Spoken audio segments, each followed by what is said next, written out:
Hello, good morning. Good morning, Good morning, Tony. I feel like I'm on trial. You may be. You Yeah. may be.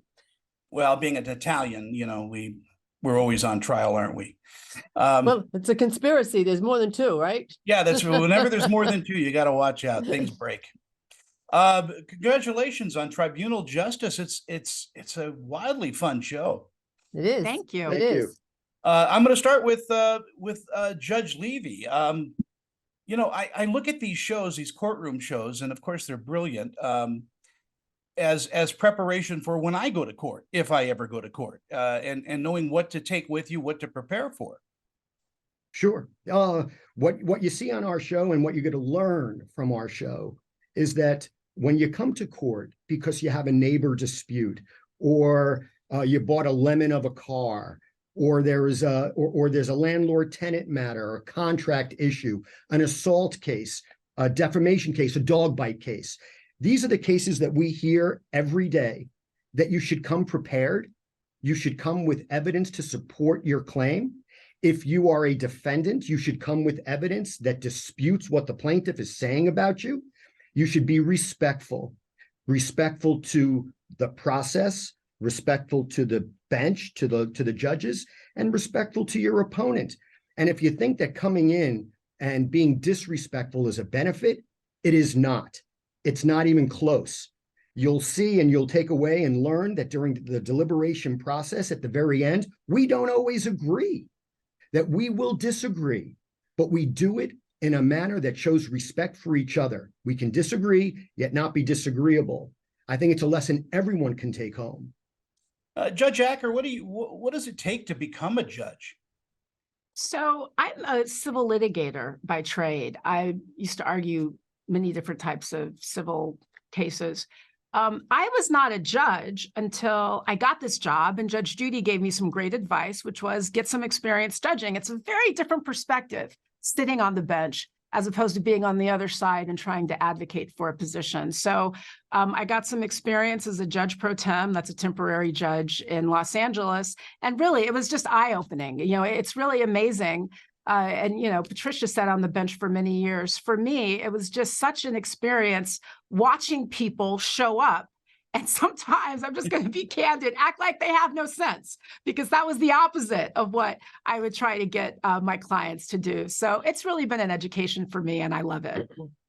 Judge DiMango, I mean, people walk in, they think they're in their living rooms. I mean, Yes. they Yes. just yell and argue. Well, you know what the interesting thing is? It's not that much different than the way they often come into the courtroom when I was sitting in the state Supreme Court in Brooklyn. Except the difference is those cases are filtered for the most part by attorneys.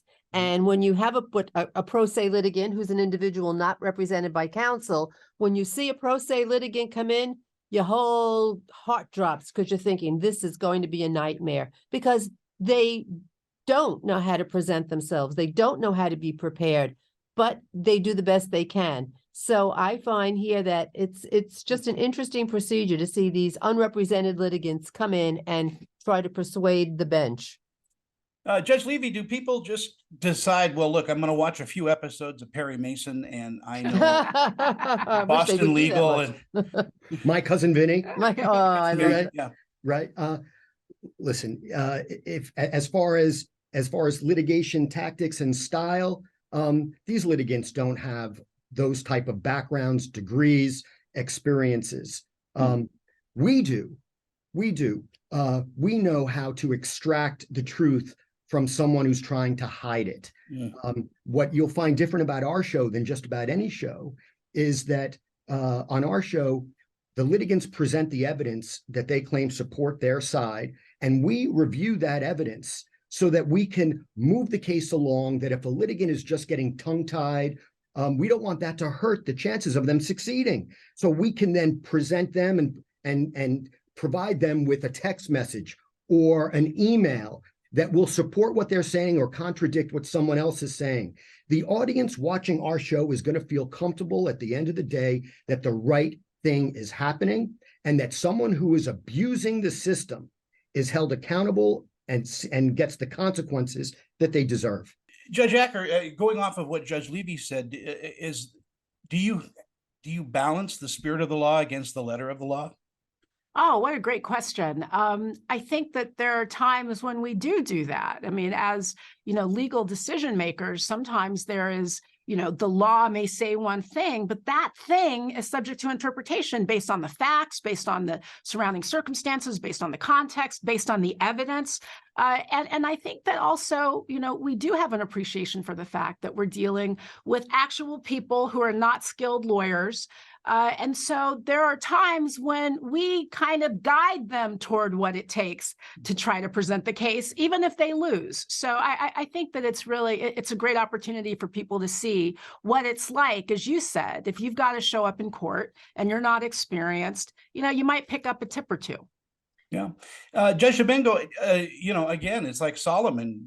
How often do you guys have to split the baby, to justify both sides, to make both sides feel heard?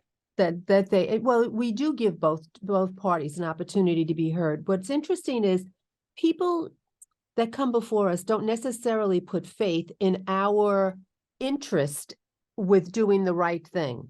So when we're asking questions and we're trying to elicit information, we're not doing that because we want to hurt someone or because we have a predisposition to one side or another.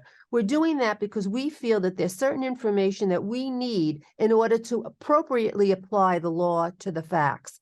And so, but they're so intent on getting their story out. They're so intent on the hatred that they have for their ex-boyfriend, their ex-husband, their next door neighbor who cut down their tree branch, on their $1 million tree, that they refuse to almost respond to us. And we will say it. Just answer our question, because we need that so that when we go in the back and deliberate, we can actually do it based on information that's necessary. And that's a big thing for us.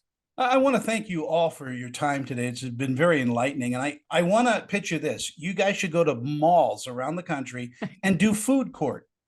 All right, you get us on your town to go to do your food court. Judge the best food. The best food. If they don't poison us. Yeah. Thank you, Tony. Take care, everybody. Bye, Thank Tony. you. Bye-bye.